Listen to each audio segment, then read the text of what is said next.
Maayong buntag na usab kanatong tanan. Balagon na usab ang Dios karon nga kamuntagon. Sa diin gialaw pa taniya nga makamata pa. O balagon ang Dios kay makapadayon kita makatuon sa nga balaang pulong karon nga kabuntagon. Good morning sa tanan nato nga mga Facebook friends, onliners. O bisan pa man sa itong mga suking tigpaminaw sa ilang mga radio. Kinigapon ninyo igsoon gariwan, Juanito Lontod Arbiol. Makauban ninyo sa pipili lamang ka minuto o this time na nata sa itong culmination part sa itong series about Christian suffering. O this morning, dadon ko kamo sa pagtuon, how should a believer response to suffering? No? Paano ba dapat ta mag-response sa mga suffering at ang ma-experience every now and then? And bisan pa man, before kita magpadayon nga to sa unahan, mag-aampo na kita. Labing balaan og may hugmaon namo nga Dios, kanimo amahan nagapasalamat kami this morning, Lord. Salamat Ginoo kay imo aming gipamata, gihatagan mi nimo og favor, Lord. Gikaluy-an mi nimo o kani Ginoo nga pribilehiyo, gihatag nimo Ginoo out of your mercy. Kay gusto nimo Lord God nga kani nga adlaw ma-enjoy pa namo Ginoo uban nimo. Father, I pray nga ikaw magpasaylo sa akong kalapasan. We sin against you, Lord, in thought, in word, and in deed. Cleanse us, Ginoo, pinagi sa dugo ni Ginoong Jesucristo. And make us worthy, Lord God, nga mutuon sa imong balaang pulong ug mudangop diha kanimo amahan. Itugyan ako diha kanimo Ginoo kani nga pagtuon. I acknowledge my weakness, Father. I can do nothing apart from you, Lord. Busa, I pray nga ikaw padan maga-enable ka nako Ginoo nga imong pulong masabtan sa pinakasimple lamang nga pamaagi. This pray with thanksgiving in Jesus' name. Amen. Once again, good morning kanato nga tanan. And good morning sa itong mga Facebook friends o sa itong mga radio listeners. And again, no, ato nga text line 0948-420-7130. O samtang nga nagapamina mo or samtang busy mo dira sa pagasikaso sa inyong mga pamahonon or kalanon, inyong breakfast, himo lang mga background diya sa inyong mga radio.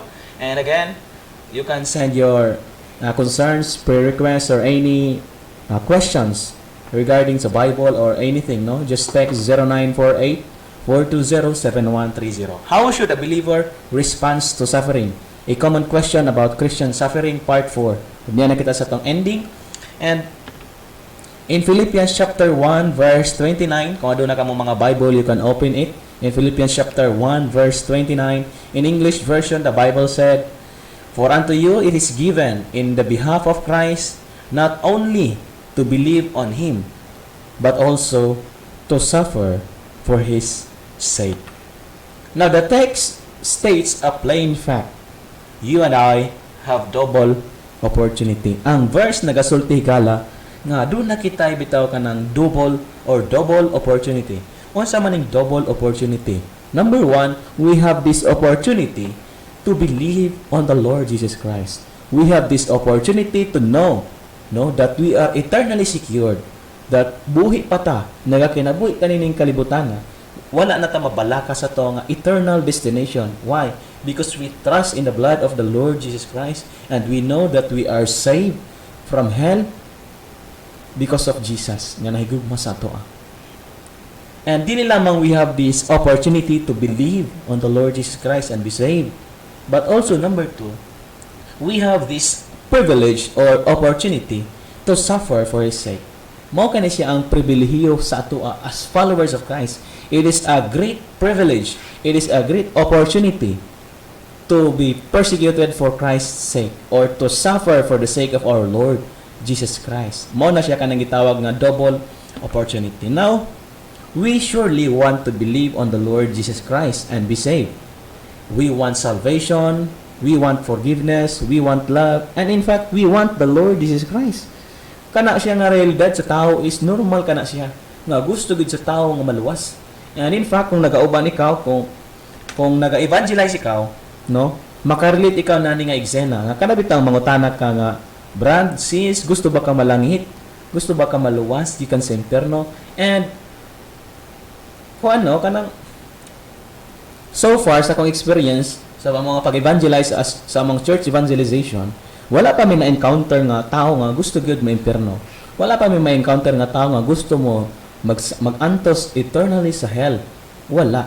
Why? Because we surely want to believe on the Lord Jesus Christ and be saved. walay tao nga gusto maimpierno. Lamang daghan o di lamang pipila kundi daghang mga tao ang naga-reject sa gospel. No, gusto sila maluwas pero dili sila ganahan maminaw sa Bible. Dili sila ganahan maminaw sa gospel. Mas concerned sila sa ilang religion, mas concerned sila sa ilang tradition. Pero mao gihapon, naagihapon ni nga desire nga ang tao gusto gid siya nga maluwas. No, walay tao nga gusto maimpierno. Naaman siguro, mga pipila gid di man ginata maingin nga 100% yun, pero majority nga tao gusto gid nga maluwas.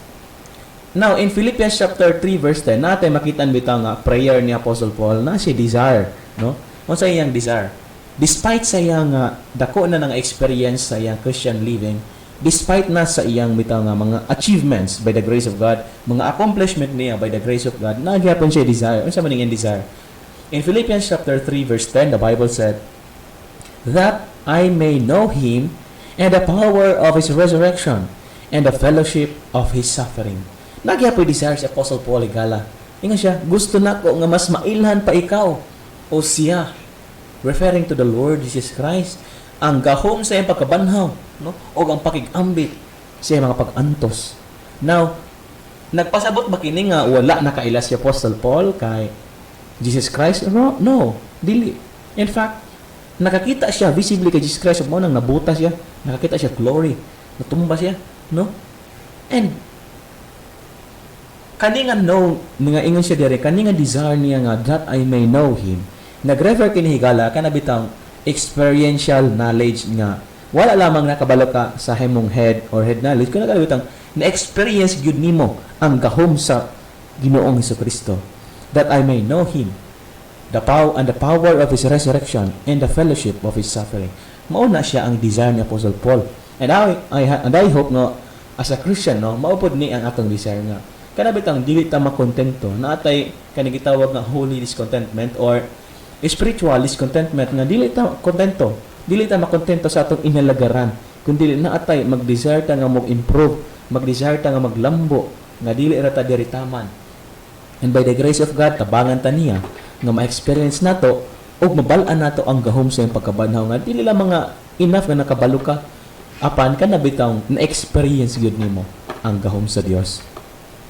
This was the Apostle Paul's prayer. Wala siyang handom ni Apostle Paul. Despite no, makita gyud nimo no.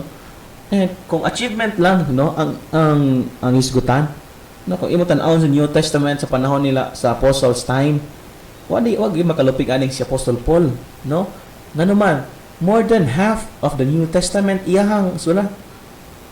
However, naagyapon sa desire that I may know the Lord. Dili siya kontento. May siya forgetting those which are behind, no? Forgetting, pressing on towards the mark, no, para makabot niya ang ganti sa Dios. Now, let us not forget that Jesus suffered. Mao ni no, ang sometimes, not all the times, na mga pipila nga Christian bitaw nga pag maka-experience of suffering, kanang makaingon sila nga, unfair man kayo ng kinabuhi, nga man ni Lord, nga ako pa man Lord, kadagang mga tao, nga na-experience man ako ni. And it seems sa ilaha murag, sila rin naka-experience. And I do not know kung naka-experience din mo, nga kanabit ang feeling ni mo, murag, ako raman ang naka-experience ani. And don't forget, let us not forget that Jesus also suffered. No? Nakaagipod lang si Jesus Christ og antos, and of course, we believe that Jesus Christ is 100% God. However, He is also 100% man. Og magkinabuhi siya diri sa world, sa earth, dos min kami ng labay, naka-experience siya suffering. In Bethlehem, He was misunderstood, cursed, blasphemed. In Gethsemane was the bitter trial. He was smitten, lashed, and to the point that our Master is crucified. Ayaw na kalimtay gala kung naka-experience ka karon og suffering. Don't forget that Jesus also suffered. No? Sa Bethlehem, He was misunderstood. Gi-curse siya, gitonglo siya, gibalika siya sa mga tao, gi-blaspheme siya, gilapastangan ang anak sa Dios. Og sa Gethsemane naka-experience siya og bitter nga trial. Mo nang nakaingon siya, Father, kung mahimo, kuhaan ning kupa sa kapungot sa kuha. Apan dili ang akong pagbuot may matuman, apan imo. He experienced the bitter trial. He was smitten. Ang atong Ginoo gismite, gilash, gibunalan siya. Gisumbag siya, naka-experience siya extreme na suffering. Nga ang suffering niya na-experience, walay tao nga makatupong niya na. He was crucified. To the point yun, no? Nga namatay yun ang atong Ginoong Jesucristo physically. Nga naman na, because He love you and He loves me. Gipangga ta niya, dili ta niya gusto matug imperno, manang siya ang nindawat. O na-experience niya ang atong na-experience. And that's why kung naakakaroon bitaw, friend, kung naakakaroon sa suffering, ayaw una-una nga mag-inusara ra ka. Wala ka naga-inusara. Even our Lord Jesus Christ experienced also suffering. No? Ang pinakamaayong nga buhaton, itugyan na siya sa Ginoo. Ang pinakamaayong nga buhaton kung naa ka sa suffering, itugyan sa Ginoo, ampo sa Ginoo, ludya, iluhod sa Ginoo. Our suffering, don't forget, are very light in comparison. Kana bitang imong i-compare ang suffering sa tong Ginoong Jesucristo ug sa atoa, dili gyud ta mangingking higala. Mao na, believe me, kay mao nang giingon sa Bible nga ang atong suffering is very light in comparison. Nabatay verse ana brad nga mabasa? Yes. In 2 Corinthians chapter 4 verse 17, the Bible said, mayroon siya diri, For our light affliction, which is but for a moment, worketh for us a far more exceeding and eternal weight of glory. Ingon ang Bible igala, our light affliction, which means our afflictions or our suffering is very small, very paramount, or very little in compare sa suffering and experience sa atong Ginoong Jesucristo. O ang atong experience karon higala, it is nothing, no? Wala ni siya kung imo i-compare sa weight of glory nga umaabot dito sa gingharian sa Dios. Sa diin higala, wala na tay kasakit dito sa langit, wala na kaguol. Ang Dios mismo ang mupahid sa atong mga luha, ang Dios mismo makig-uban kanato, o ang iyang pulong mao nang atong pagkaon, dili na ta manginanglan o adlaw kay ang iyang kahayag o ang iyang himaya mao nang mahimo nato nga kahayag. And that is a far more exceeding and eternal weight of glory. O ang atong affliction karon, don't forget nga temporary ra na siya. No? Temporary ra na siya. After ta mamatay, if you are saved, if and only if you are saved in Christ, then the eternal weight of glory is waiting upon you, my friend. Mao nang ayaw jud kasugo. Ayaw pag kinabuhi nga apelyido. To some, life is meaningless, for it consists only turmoil, trouble, pain, and tears. Alang sa uban, ang kinabuhi useless, walay pulos. No? Nga naman, kay puro ramang gani turmoil, kagubot, no? Kasakit, luha, manang para sa ilaha, walay bili. No? Puslan man, kuha na lang pisi, itali sa liog, unya ang tumoy sa pisi, ihikot sa dahon sa kapayas, unya mag-ingon, puslan man.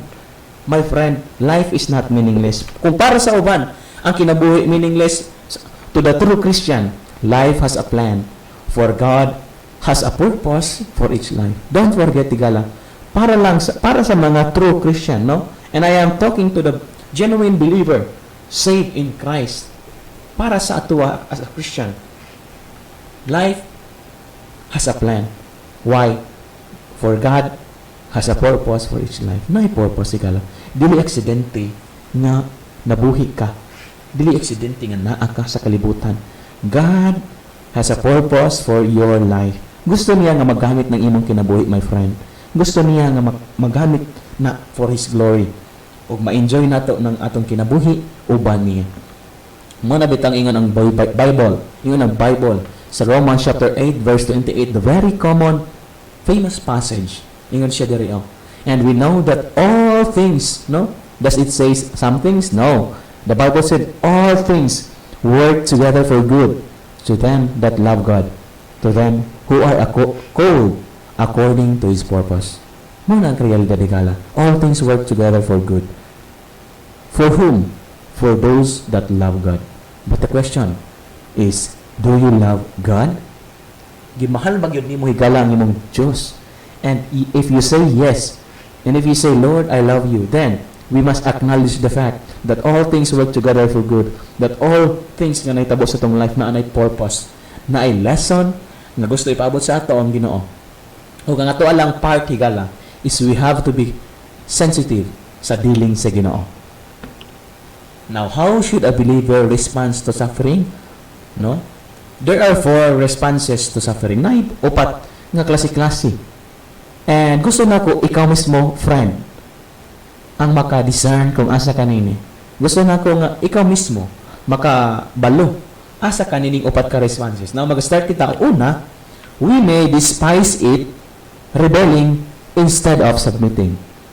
Kung moabot ang suffering, mga pag-antos, luha o kasakit, posible nga mo sa kakristohanon, i-despise niya, iyaning tamayon, o mag-rebelde siya sa Dios. Instead na mo submitar sa Dios. Moingon siya, Lord, nganong ako pa man? No? Gitamay niya. Unsa man ang kinabuhi, wa na may pulos mabuhi. Puro raman kasakit, unsa naman ni? No? We rebel instead of submitting. O to the point nga, imuha na atoan ng matabunan ang mga kaayo sa Dios nganing agi. And we forget that there are more beautiful things ahead. Posible na siya nga atoan ng i-despise, no? And kasi ang result ani, this attitude leads to hardness. Mao nang mugahi ang Kristohanon. Nga naman, reactive siya concerning sa suffering. Instead of being responsive, he is reactive. He rebel. O bil naman ka na, number 2, we may faint under it. Normal gid na, kapuyon ta. Posible tang kapuyon. No? Kaya nga ta, kapuy na gid kay nang kinabuhing Kristohanon. And dili gyud sayon ang Christian life, my friend. Dili sayon ang magsunod sa Ginoong Jesucristo. And however, though our response number 2 is we may faint under it, however, we need not though, for the Lord says in 2 Corinthians chapter 12 verse 9, may promise ang Ginoo. And all we have to do is claim this promise. Ingon siya, my grace is sufficient for thee. Ingon man ang ingon ng Bible. My grace is sufficient for thee. That is the promise of God. No? We do not have to faint. Dili dapat takapuyon. Why? Because God's grace is sufficient. And now, I am not saying nga, di na dito mo relax, no? Nga, paano lang yun? Di na tayo mag-rest. No. The point here, higala, is na ang grasya sa Diyos. Kung gikapoy ka, na ang grasya sa Diyos. No? The grace of God that saves you, that sustains you, keeps you, and save you from eternal lake of fire. Same grace ang mo-enable kanimo ng mga mo sa kubang niya na experience. There is grace to bear the thorn, the trial, and the suffering. Mao na siya. And kung imong tanan ng context sa 2 Corinthians chapter 12, verse 9, o imong tanan ng context, the preceding and proceeding text, na nabalaan natin, no, nga from that text, Apostle Paul, naka-experience siya kanabitang thorn. Na siya thorn sa iyang flesh. O kana nga thorn symbolizing the trial and suffering na ma-experience sa Christian. Remember, there is grace to bear the thorn. Si Apostle Paul, nag-ampo siya, Lord, kung mahimo tangtanga ning thorn sa kuha, thorn of flesh. Nag-ampo si Apostle Paul 3 times a day. However, unsay response sa Ginoo? Ingon ang Ginoo, unsa ingon niya? Ingon siya, my grace is sufficient for thee. Enough ang akong grace, imo, anak. Enough, wala magkulang ang grasya sa Dios, sigala. And that's why we don't have to faint. Number 3, we may bear it. The lowest form of victory. Number 3 nga response sa siya ka-Christian, the moment ng suffering, is iyan na siyang, kanong siya, lahutay siya, iyan ang antuson. And that is the lowest form of victory. Nga kanabit mo, padayon lang ka, o imaha ka na siyang pasanon, no? And however, number 4, o kani dapat ang mao ni dapat ang response sa Christian. How should a believer respond to suffering? Or what is the response, no? Kani dapat ang response nato. We should happily yield to the will of God, embrace the will of God, and pray for progress in the Christian life. This is the highest form of victory.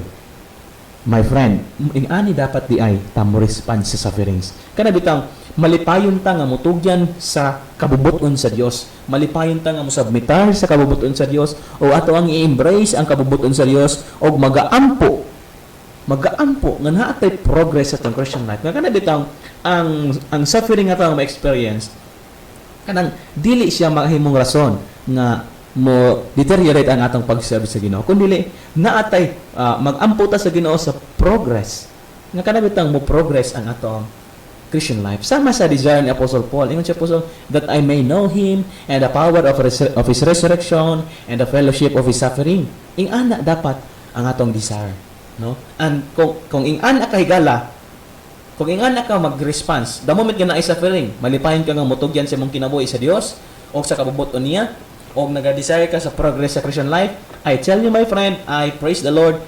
Congratulations niya na igala. Nga naman, that is considered as highest form of victory. Nga kanabitaw, instead of murmuring, no, you are happily embracing it. And nagkuha ka, nakakutlo kag lesson gikan niini. Now, lastly, if I stand in the center of the circle of the will of God, then all that comes to me, sickness, suffering, trials, pain, misunderstanding, envy, neglect, loss, darkness, etc., it will be from His dear hand, and I will know that this is good for me. Ang challenge lang ginigala is mauni, we have to live according to the will of God. Of the moment that we are living in the will of God, we are in the center of the circle of the will of God. Then, sure ta nga bisan unsa pa ang moabot sa tong kinabuhi, sickness man na, sufferings man na, trials man na, pain bakha na, misunderstanding, envy, neglect, loss, darkness, kung naata sa kabubuton sa Dios, nakabalo kita nga kadto nga mga experience nga nakapasubo sa tuwa, nga naka-cause of tears, we are sure 100% nga kadto nga mga butang gikan sa mahigugmaon niyang kamot. O sigurado kita nga kadto nga mga butang makaayo sa atong kinabuhi. And all we have to do, as the song goes, no? Sama sa kanta, ang ato lang dapat nga response is we have to trust and obey, no? Manaingon, no? Nindot ka na siya kanta. For there's no other way to be happy with Jesus but to trust and obey. Whatever nga experience nato, friends, sa atong kinabuhi, we have to trust God and continue to obey God, to God. We have to submit and yield ourselves in the will of God. Why? Because the Bible said, if God be for us, who can be against us? Nothing can separate us from the love of God. We are secured in the hands of God the Father and God the Son, and we are sealed by the Holy Spirit unto the day of redemption. And we know nga bisan unsa pa ang mabot sa tong kinabuhi, kung naata sa kabubuton sa Dios, sigurado kita nga kadto nga mga butang makaayo sa atong kinabuhi. And ingana dapat, and that should how a believer responds to suffering. Ingana dapat ta mag-response. And I pray nga ingana ta mag-response sa mga suffering atong na-experience at the same time sa mga suffering nga naga-singabot pa lamang. O I hope na panalanginan kita sa pulong sa Diyos, sa mubo lamang higayon at aking nasaysay. Let's pray. Father God in heaven, thank you for your word. Thank you, Father, for reminding us nga importante Ginoo nga kami magakinabuhi diha sa imong kabubuton, Lord. Pasaylo ang Ginoo sa mga butang nga wala ka nagakalipay, Father. O I pray that you will continue to bless your word. In Jesus' name I pray. Amen.